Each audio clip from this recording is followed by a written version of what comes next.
What is going on, everyone? Can Lovie Smith and Davis Mills save their job in these final three games?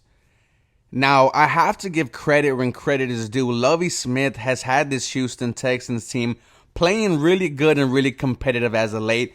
I've talked about a lack of heart, a lack of urgency from this Houston Texans. We saw it against the Cowboys. We saw it against the Chiefs. This is the way the Houston Texans are supposed to be losing games, right? Taking very good teams to the very end and your young players show out. In the game against the Cowboys, it was Pierce and Petrie. In the game against the Cowboys, in the game against the Chiefs, it was Davis Mills. And you give credit to Lovie Smith, right? We haven't seen this all season, so it begs the question, where the hell has it been? Has it finally turned for the Houston Texans, and is it a little too late? When you look at the game against the Cowboys, the Texans opened up as 18-point underdogs, and Lovie Smith knew that himself. He said he wasn't worried about it. And yet the Houston Texans went into Jerry's Road and punched the Cowboys in the mouth for a majority of the power. For the game, they were very physical.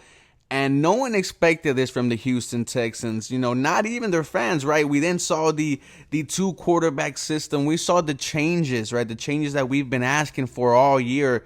The Houston Texans made them. This coaching staff made them. And it got to the point where the Texans were almost about to pull off the upset of the year against the Cowboys, and went from it being the potential biggest blowout of the year to the Houston Texans almost upsetting one of the best teams in the NFL, and the media would have been crazy. Then the game leading up to the Chiefs, right? It's all right. This was your last hurrah. This is Lovie Smith, last game, and we're gonna go back to seeing the Houston Texans getting gashed through the air and gashed on the run. And in the game against the Houston Texans, it wasn't that. They were once again competitive, and there was no Nico Collins and Brandon Cooks. We haven't seen them the past 2 weeks. No Kenyon Green, no Damian Pierce. There's been no Derek Stingley for a month now. And the offense was hanging with the Kansas City Chiefs. 3 of the touchdowns were because of Davis Mills. 2 through the air, 1 to Jordan Akins, who you picked off the street at the beginning of the season. The other one to rookie Tegan Quitoriano, who you drafted, in the later rounds. And then Davis Mills ran it in, a 15-yard touchdown.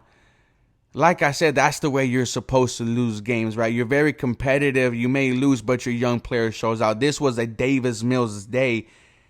And the fans have already came out and said, well, after these past 2 performances, have the Houston Texans turned the tide, and should we give them a chance next year for year 3? Now, when you look at the rest of the season, we have the rest of our division. One of those teams is going to be in the playoffs. The Jaguars are looking good. The Titans are looking good. The Colts could score. So the Houston Texans are going to have a hard matchup these past couple games. You're 1-12-1. Every matchup is going to be hard. But what if the Houston Texans start winning a couple games, because they can afford to win some? Then the conversations are going to start to change, right? What if Davis Mills, even the Houston Texans still lose? He has very good performances, no turnovers. He hasn't thrown an interception. I think he threw one against the Cowboys at the very end, but that was just a Hail Mary.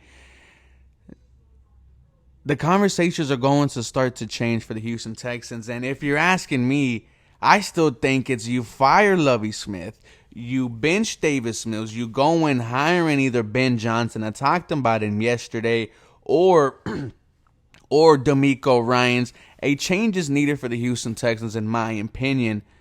But what if? How would you feel? Now, you guys let me know. This is a great topic. As always, go Texans. You guys have a very blessed day.